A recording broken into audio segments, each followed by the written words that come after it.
अलवर का इतिहास पढ़ा था। छोटा सा इतिहास था जिसके बारे में हमने पढ़ा कि जिस प्रकार आमेर या जयपुर में कछवाहा राजवंश का शासन था, उसी प्रकार अलवर में भी कछवाहा डायनेस्टी रूल किया करती थी। पर वहां पर कछवाहा डायनेस्टी की एक ब्रांच हुआ करती थी, जिस ब्रांच का नाम था नरूका। पहले ये जयपुर रियासत के अधीन हुआ करते थे।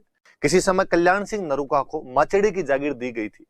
कालांतर में माचेड़ी का सामंत, माचेड़ी का फ्यूडल लॉर्ड प्रताप सिंह नरूका 1774 में मुगल बादशाह शाह आलम सेकंड से अपने लिए स्वतंत्र राजा की उपाधि प्राप्त कर लेता है, या माचेड़ी को स्वतंत्र जागीर स्वीकार करवा लेता है। 1775 में वह भरतपुर से अलवर छीनकर अलवर पर अधिकार कर लेता है और अलवर को अपनी राजधानी बना लेता है। जाचिक जीवन ने उसके जीवन काल पर प्रताप रासो नामक एक पुस्तक लिखी है। कालांतर में बख्तावर सिंह लसवाड़ी के युद्ध में अंग्रेजों का साथ देता है सिंधिया के खिलाफ, और बाद में अंग्रेजों के साथ में संधि कर लेता है। बख्तावर सिंह बख्तेश और चंद्रसखी नाम से कविताएं लिखते थे। बख्तावर सिंह के कोई पुत्र नहीं था, इसलिए उनका दत्तक पुत्र एडॉप्टेड सन विनय सिंह अगला राजा बना। परंतु उसी समय बख्तावर सिंह की एक दासी मूसी महारानी के पुत्र बलवंत सिंह ने भी राज्य का दावा किया, इसलिए कुछ समय तक दो राजा रहे, बलवंत सिंह और विनय सिंह। परंतु बाद में बलवंत सिंह को नीमराणा और तिजारा देकर अलग कर दिया गया। कालांतर में बलवंत सिंह भी निसंतान मर गया था, इसलिए नीमराणा व तिजारा पुनः अलवर स्टेट के अंदर मिला दिए गए थे।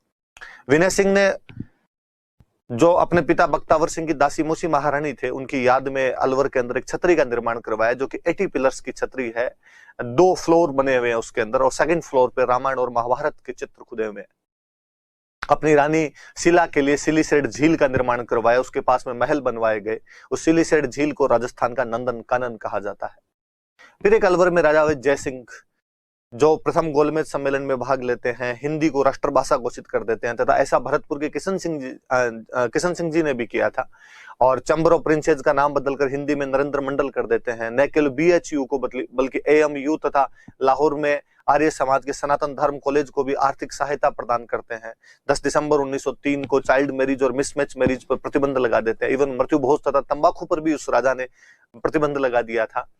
और बाद में 1933 के आसपास में तिजारा में दंगे हो गए थे, जिसके बाद उनको हटा दिया गया था। वो पेरिस चले गए थे तथा वहीं उनकी मृत्यु हुई थी।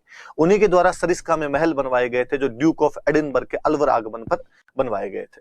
और फिर आजादी के समय जो अलवर के राजा थे, उनका नाम था तेज सिंह। उनका और उनके प्रधानमंत्री नारायण भास्कर खरे का महात्मा गांधी की हत्या में संदेह प्रकट किया गया था, उनका नाम आया था, लेकिन बाद में सुप्रीम कोर्ट द्वारा उनको क्लीन चिट दे दी गई थी। ऐसा कुछ हमने अलवर रियासत के अंदर पढ़ा था। आज हम एक नई रियासत पढ़ते हैं, जैसलमेर, और अच्छे शब्दों